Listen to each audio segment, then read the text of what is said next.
მთელი ბუკეტი გვაქვს ცვლილებებისა, თუ როგორ შეზღუდა შეკრების და გამოხატვის თავისუფლება ქართულმა ოცნებამ ადმინისტრაციულ სამართალ-დარღვევათა კოდექსში შეტანილი ცვლილებებით. პირველი თუ მძღოლები პროტესტის მსვლელობით უერთდებიან და პოლიციამ ჩათვალა, რომ ამით ტრანსპორტის მოძრაობა ფერხდება, მძღოლი 1000 ლარი დაჯარიმდება და თან 1 წლით მართვის უფლება ჩამოერთვება.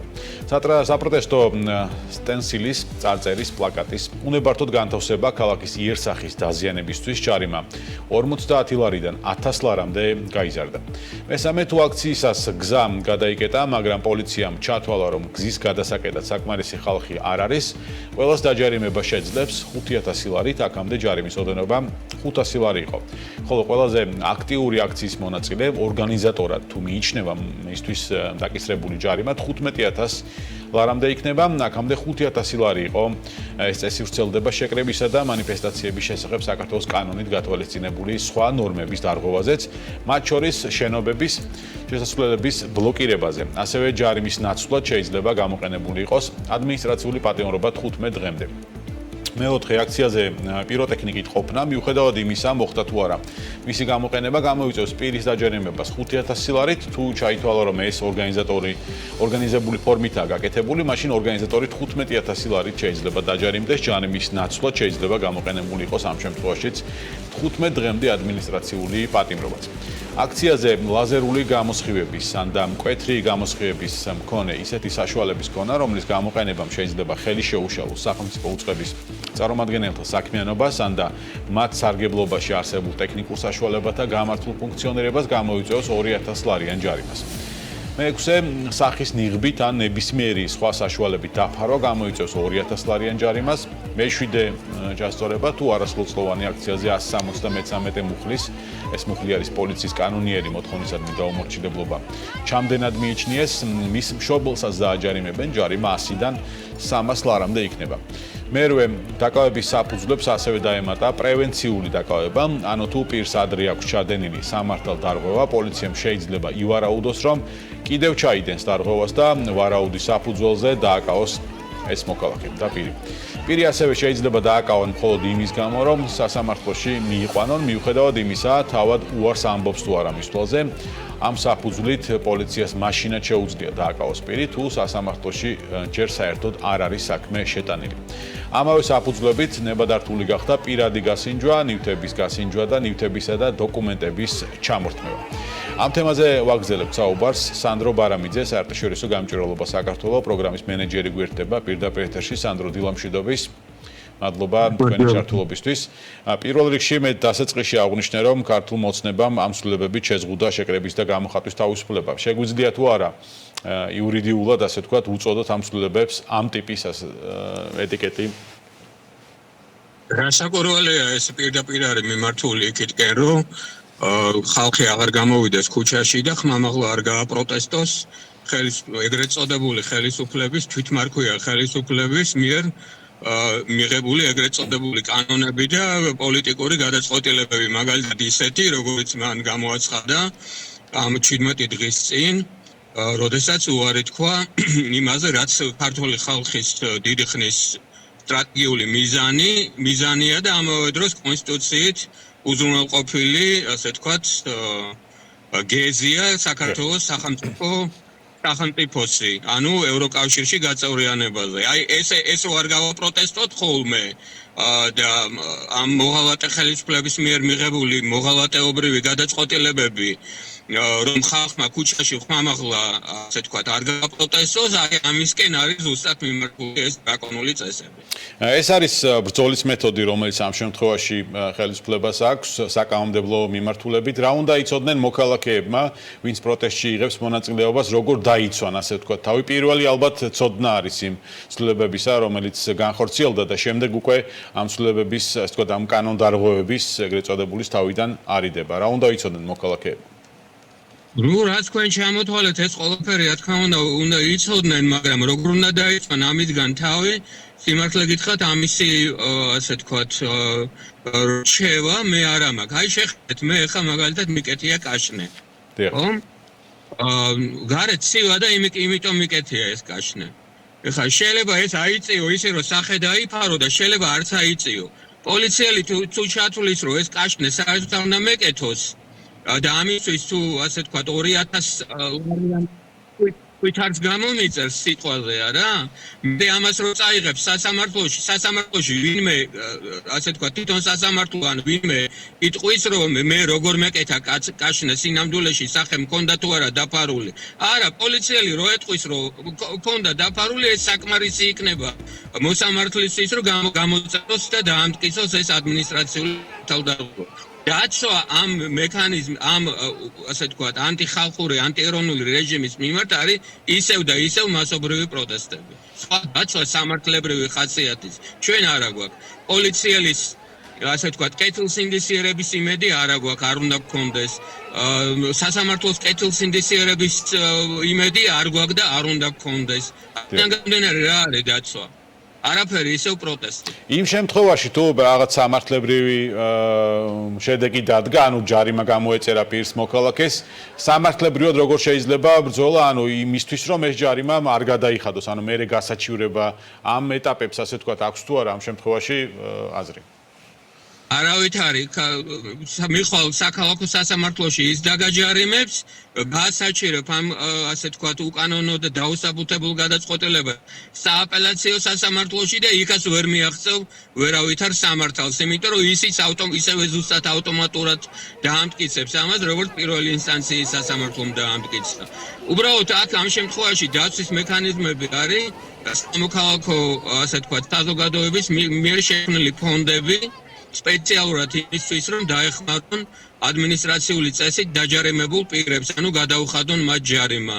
ანუ უნდა მიმართოთ სამოქალაქო საზოგადოების ორგანიზაციებს, მიაქციეთ ყურადღება Facebook-ში და სხვა სოციალური მედიის და ასევე კრიტიკული ტელევიზიების მიერ გავრცელებული ცხელი ხაზის და შესაბამისი საბანკო ანგარიშების მონაცემებს მიმართეთ და ასე თქვა თქვენი ჯარიმა იქნება გადახდილი. დაცვის მექანიზმი ისევ არის სამოქალაქო საზოგადოების სოლიდარობა, ადამიანების სოლიდარობა ერთმანეთის მიმართ. კი ბატონო სანდრო, დაკავების საფუძვლებს მეც ვახსენე და დაემატა პრევენციული დაკავება. ეს რა ტიპის ნორმა არის, სად არის მიღებული ასე ვთქვათ ეს პრევენციული დაკავების ღონისძიება, გასაგებია ახლა რატომ არის მიღებული, მაგრამ რა ნორმა რო აუხსნათ მაყურებლისთვის?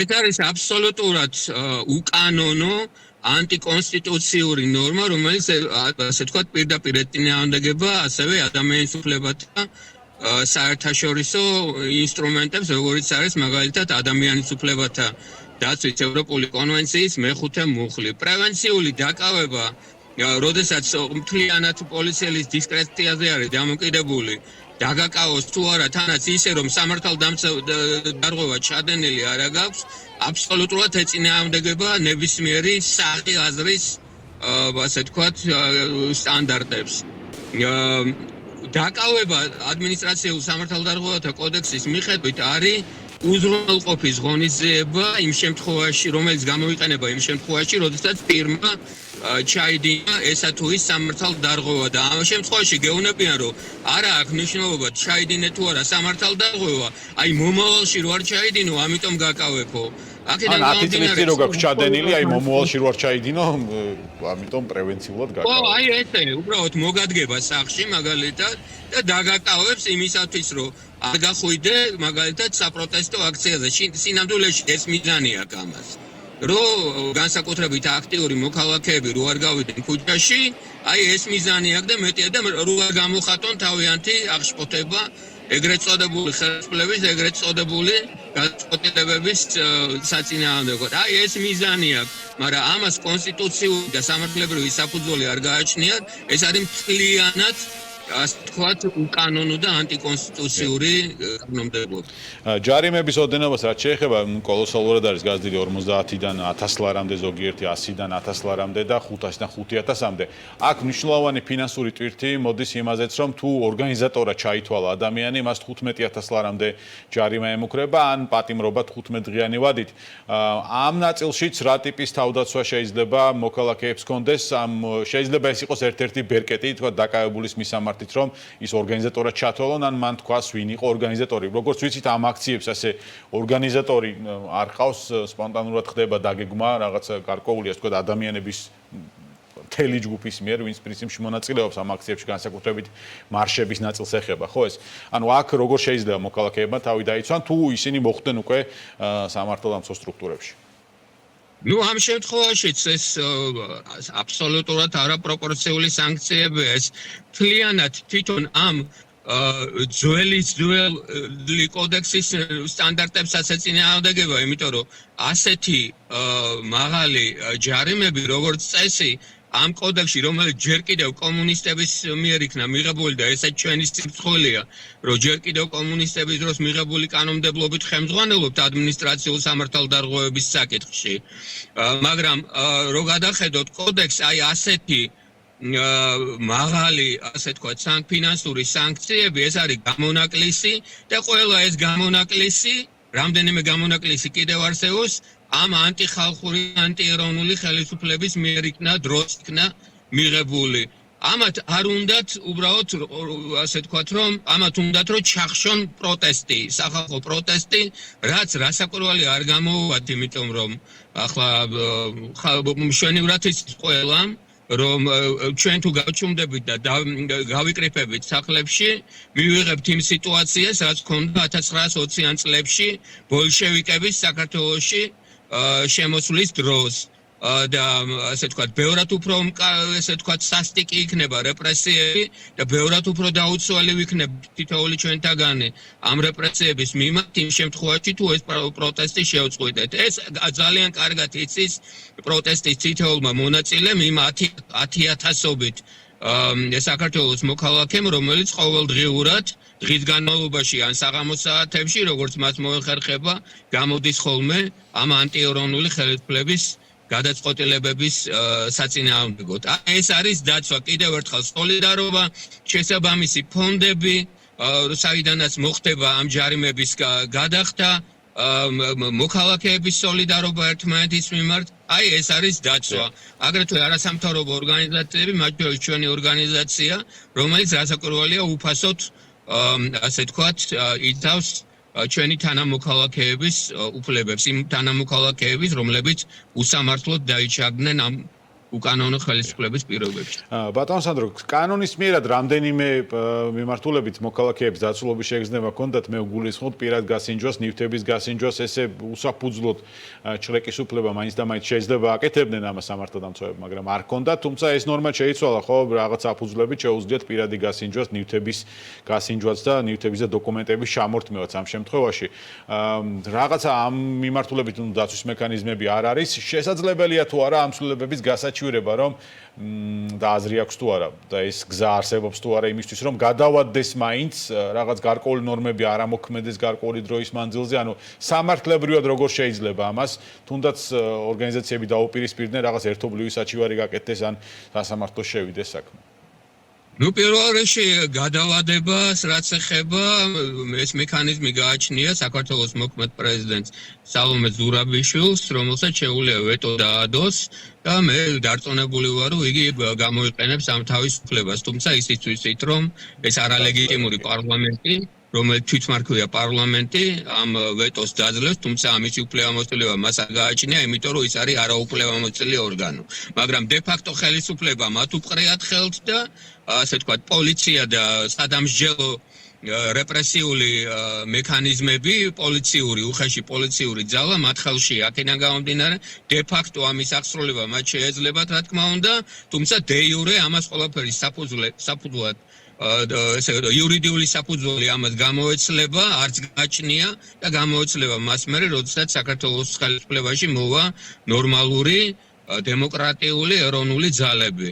რაც შეეხება ამ ასე ვთქვათ, ამ რეჟიმის მორჩილ სასამართლოში, მათ შორის საკონსტიტუციო სასამართლოში გასაჩივრებას, ამას რო აზრი არ აქვს, ეს ჩვენ ნახეთ.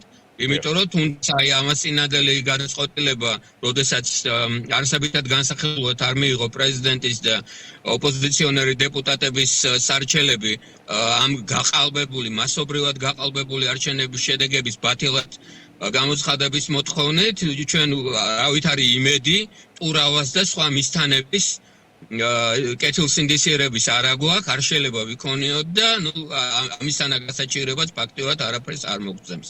ყველაფერი ისევ და ისევ გადაწყდება ქუჩაში, გადაწყდება მასობრივი პროტესტებით, დაუღალავი პერმანენტული პროტესტებით, ეს ასე ვთქვათ, ხელისუფლება როდესღაც მორალურად აუცილებლად გატყდება. მით უმეტეს რომ საერთაშორისო თანამეგობრობა ჩვენ გვერდით არის, აგერ ასე ვთქვათ, ევროპაც გააქტიურდა, დარწმუნებული ვარ, რომ შეერთებულ შტატებშიც იქნება უახლოესი კვირების განმავლობაში, როგორც სახელმწიფო დეპარტამენტის პრესპიკერმა თქვა, უახლოესი კვირების განმავლობაში იქნება ძალიან სერიოზული ფინანსური სანქციები ყველა იმ პირის წინააღმდეგ, რომელიც პასუხისმგებელია საქართველოში დემოკრატიის განადგურებაზე. ბატონ სანდრო, და შეჯამებისთვის მინდა კითხოთ, ჩვენ საუბრობთ არის ამის კადრების დოკუმენტირებული მასალაც დაკავების შემდეგ ფიზიკურ ძალადობაზე, რომელიც წამების ეკვივალენტი შეიძლება იყოს. შესაძლებელია თუ არა საერთაშორისო სასამართლოს გამოყენება ამ შემთხვევაში, როგორც ბერკეტის ერთიანი საქმის ასე თუ გაგზავნა საერთაშორისო სასამართლოში ადამიანის უფლებების შელახვისთვის სახელმწიფოს წინააღმდეგ. ანუ ამ მიმართულებით რაიმე ტიპის მუშაობა მიდის თუ ჯერჯერობით არ არის ასე ვთქვათ ეს მიმართულება აქტიური? არა, მიდის ამის მუშაობა პირველ რიგში ამ ეტაპზე ჩვენ ასე ვთქვათ, მტკიცებულებების შეგროვება გვჭირდება, ამაზე ვმუშაობთ ჩვენც, ამაზე მუშაობენ ჩვენი პარტნიორი, სხვა სამოქალაქო საზოგადოების ორგანიზაციები, როდესაც ეს მტკიცებულებები იქნება შეგროვებული და როგორც კი ეგრეთ წოდებული შიდა სამართლებრივი დაცვის მექანიზმები იქნება ამოწურული, ანუ როდესაც ბოლო ინსტანციის სასამართლო გამოიტანს თავის უკანონო გადაწყვეტილებას, აი ამის მერე უკვე შესაძლებელი გახდება ამისი ასე ვთქვათ წაღება სტრასბურგის სასამართლოში, სხვა საერთაშორისო ფორუმებში, ვნახოთ როგორი სამართლებრივი საფუძვლები შეიქმნება ამისთვის სტრასბურგში ნამდვილად და ამაზე რასაკვირველია ვიმუშავებთ ჩვენ ძალიან აქტიურად სხვა არასამთავრობო ორგანიზაციებთან ერთად. მადლობა ბატონ სანდრო ჩართვისთვის, ინფორმაციისთვის. სანდრო ბარამიძე საუბრობდა საქმიანი დილას პირდაპირ ეთერში საერთაშორისო გამჭვირვალობა საქართველოს პროგრამის მენეჯერი. მე გაგაცანი ცვლილებები, რომელიც ადმინისტრაციულ სამართალდარღვევათა კოდექსში შედის, მნიშვნელოვანია რომ ცვლილებებთან დაკავშირებით მოსახლეობა საზოგადოება იყოს ინფორმირებული, ეს შეიძლება გარკვეული თავდაცვის მექანიზმიც კი იყოს ინფორმაცია რომელიც ექნება მოსახლეობას ადამიანებს, ვინც აქციებში იღებენ მონაწილეობას.